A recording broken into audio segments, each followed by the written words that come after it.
What is up, everybody? Happy Friday. And I'm only that happy because I have a coffee with me right here. But happy Friday, everybody. Welcome back to listening to Gays Anonymous. I'm your host, A, but I do want to come out and I do want to take this time to express my gratitude and also tell you all who I am. The purpose of this podcast being anonymous at first was to allow for a very safe space for any and all people.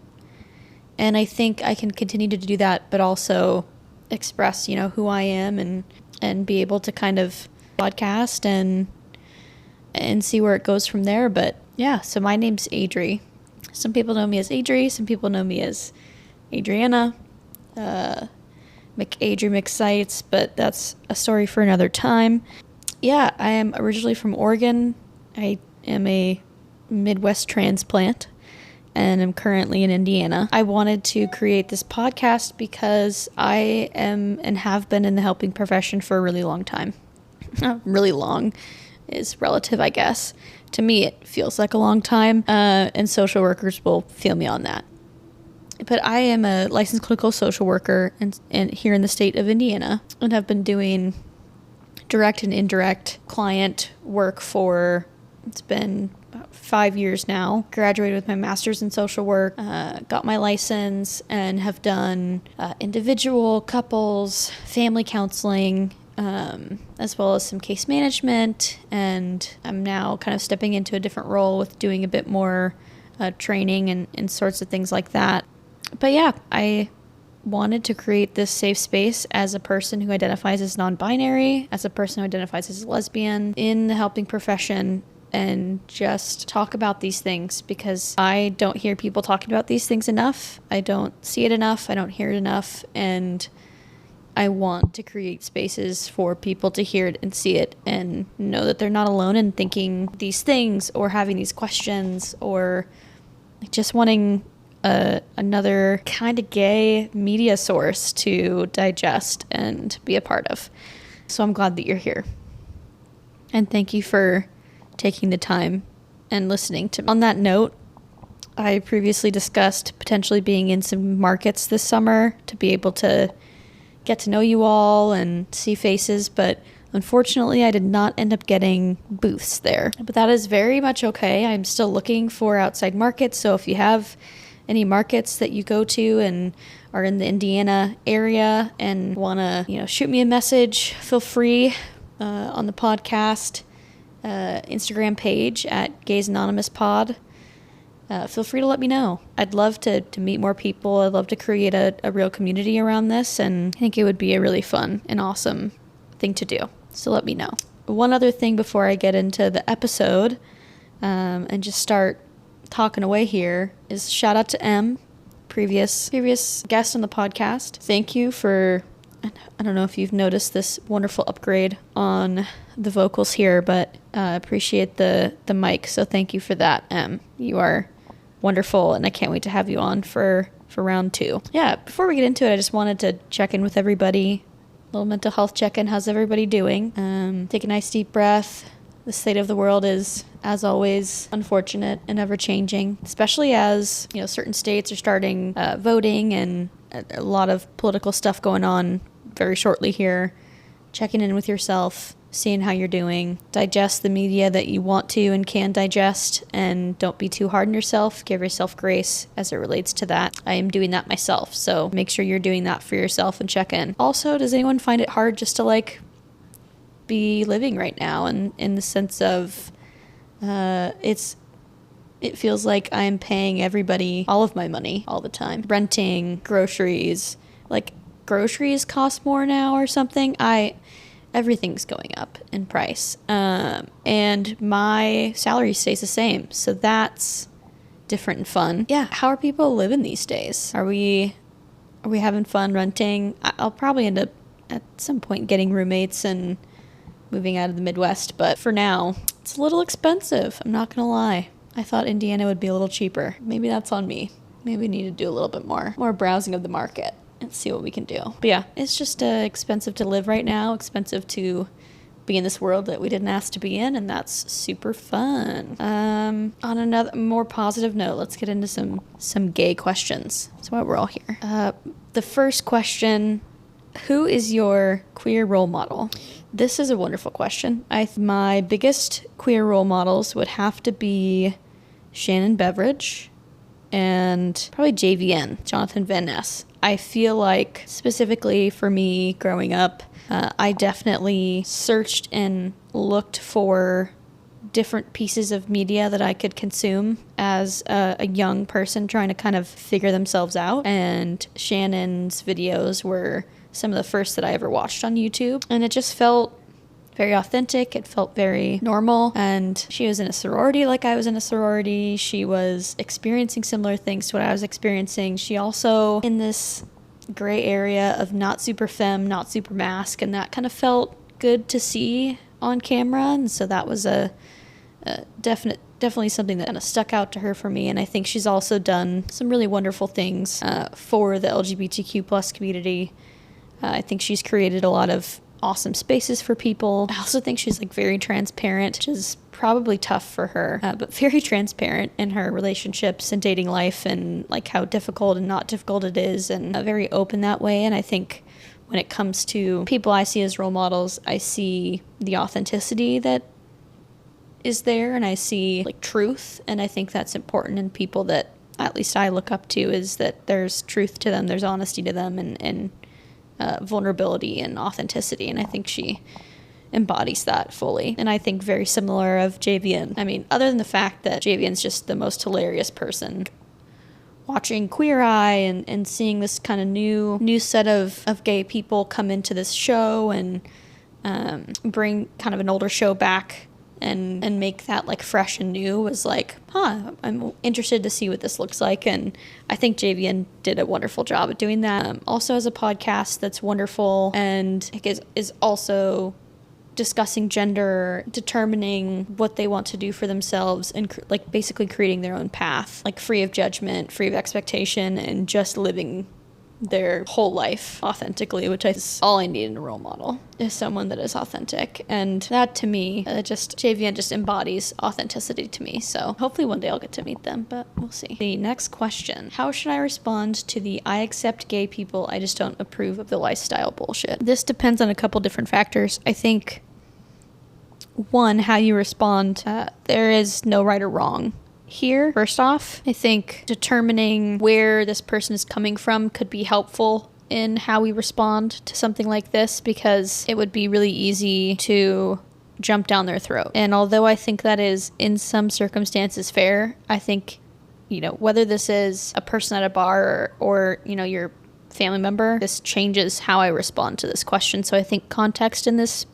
is a bit important. And the only reason I say that is because safety is something, again, that comes to mind, especially in the Midwest, as I hear this all the time, or hear it from friends that family members, extended family, say things like this. And to me, it's if this is somebody at a club or walking down the street, I hear something like this, approving of, and they say something like that, I think I would be more apt to respond in sort of a brush it off way in person. Although if it was someone that you don't know and you want to educate them, I'm all for that. Just make sure you're safe, make sure you're in a safe space, because oftentimes when I hear I don't approve of a lifestyle, I accept gay people, I think that there's a lot of deeply rooted things that could come out based on how you respond, that could lead to fights, arguments, not talking to this person anymore, those types of things. I think this isn't just a person, like this person has thought about this and just doesn't approve of parts of you. And so that could be very negative. Understanding the situation that you're in, I think, should sort of play a role in how you respond.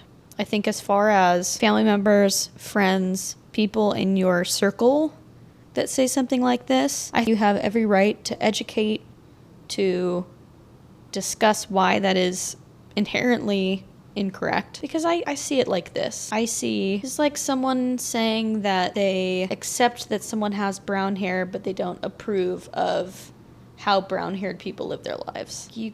It's inherently, you're just saying that you don't approve of somebody's being, of what someone does. And so, to me, you can respond accordingly. If someone doesn't like what you do, okay, you don't have to be a part of that anymore. If this is somebody that you're attempting to come out to or want to continue to have a relationship with, I think it's also a bit of education in it doesn't necessarily make sense to accept a person and not accept what that means for that person. And that's what this feels like, right? We're accepting an idea, but we're not accepting the way that that plays out in the world.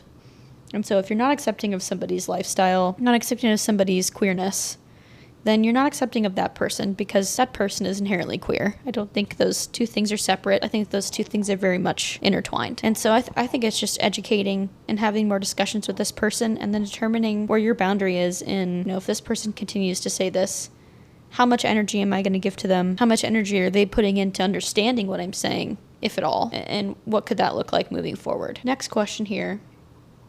I still find myself often wishing I wasn't gay, even though I'm in a happy queer relationship and feel accepted.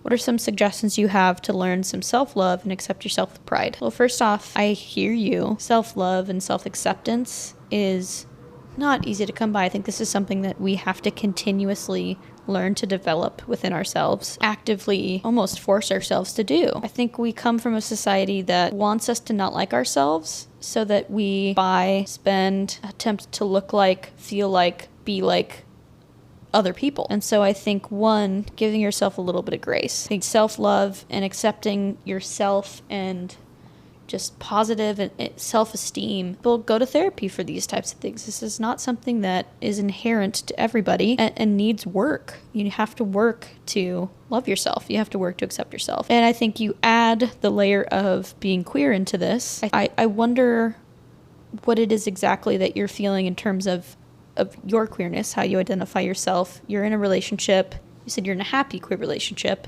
and you feel accepted in that relationship. But there's something internal here that we're questioning or wondering. And so I wonder what kind of work you've done yourself, kind of work you're doing in your relationship to feel both loved by your significant other and yourself.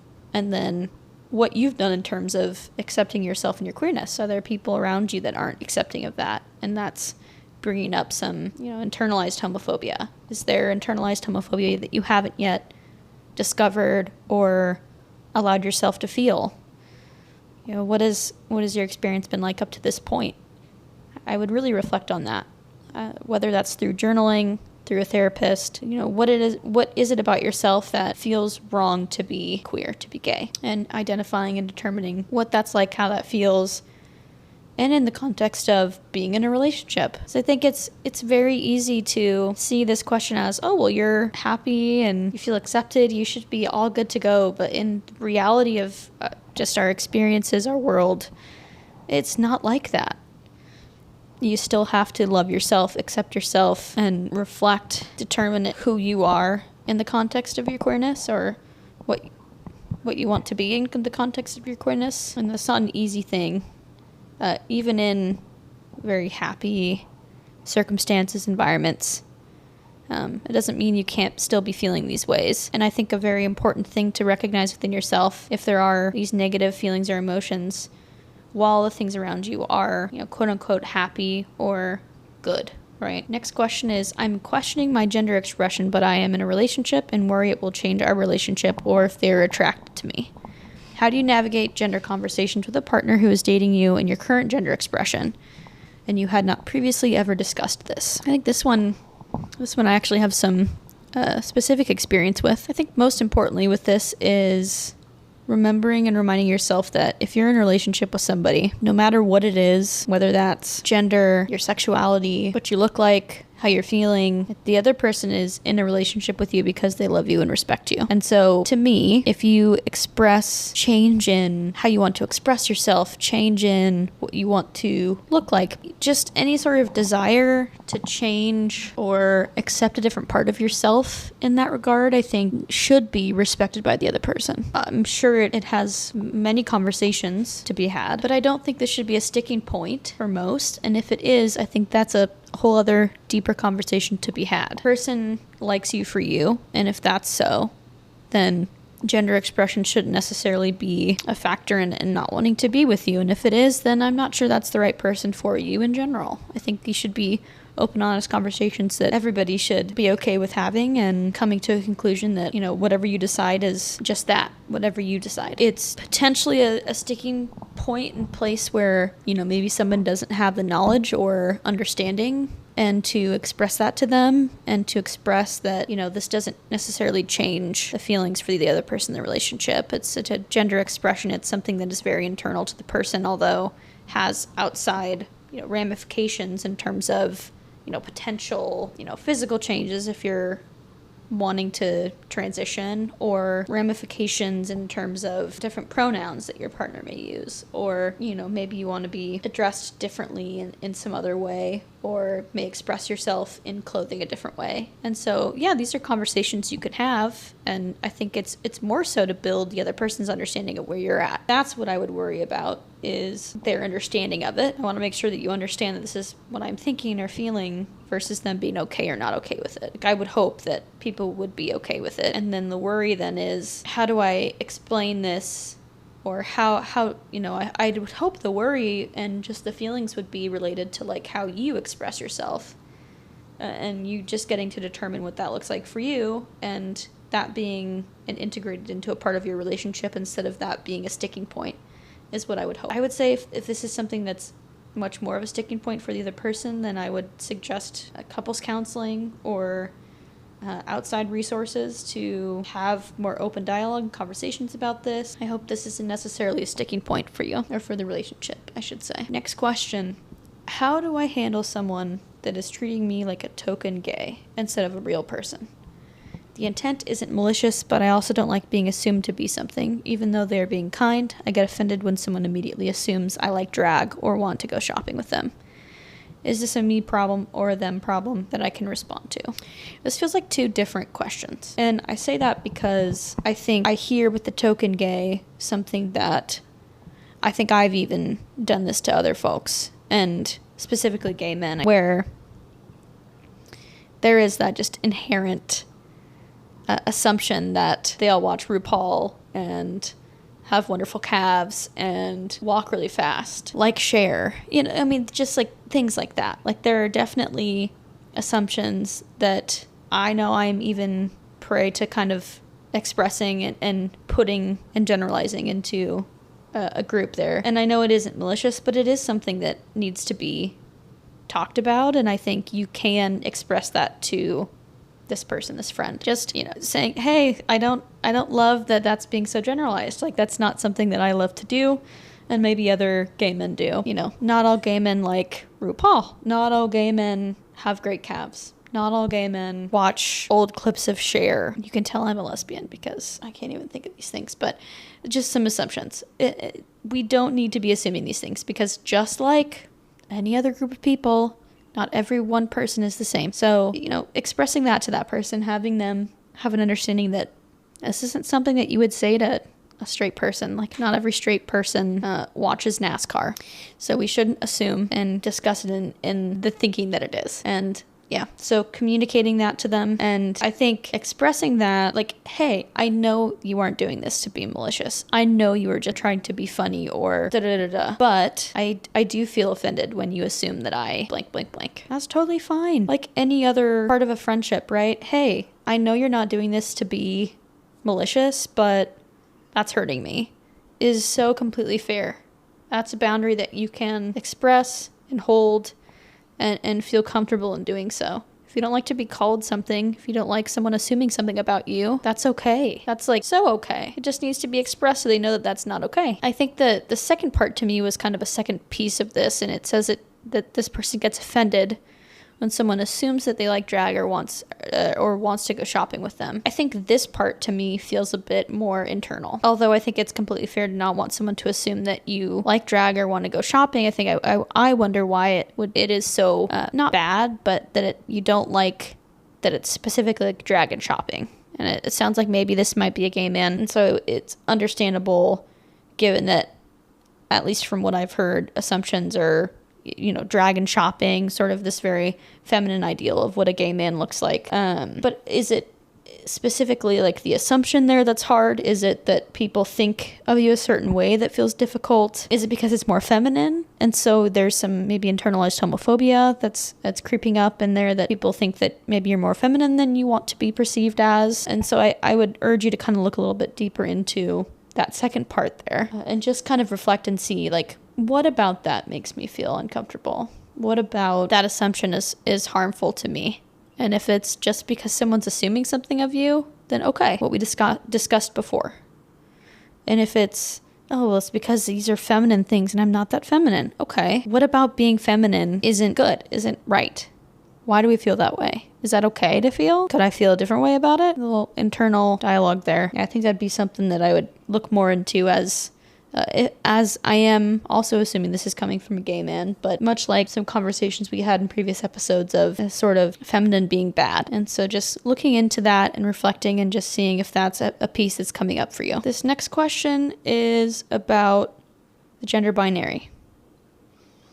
So this person says, how do you think the transition to genderless award categories or sports teams should be handled? Should there be no male versus female leagues and everyone is intermingled, or should there be trans-specific leagues? Or should you be able to be in the category team of your chosen gender regardless of gender assigned at birth? This person says, I know we need change, but I have no clue what the solution is. What are your thoughts on how this could move forward? This is, my goodness, this is a societal sort of systemic question that I feel like I am not equipped to answer fully. I have seen some of these things done. I've been a part of leagues where it doesn't matter what gender you are, and have had no problems with that. I've recently was a part of, if you guys heard, I ran a 5K, and I was in the non-binary category for that. I appreciated that. It didn't change much of anything for myself. The difference is when the result of it, or like qualifying for things, gets really tough, I think, for people, because it becomes like if you're beating somebody else out in a category like with a lesser time, but because you're first in your category, then you're qualifying for something that maybe somebody else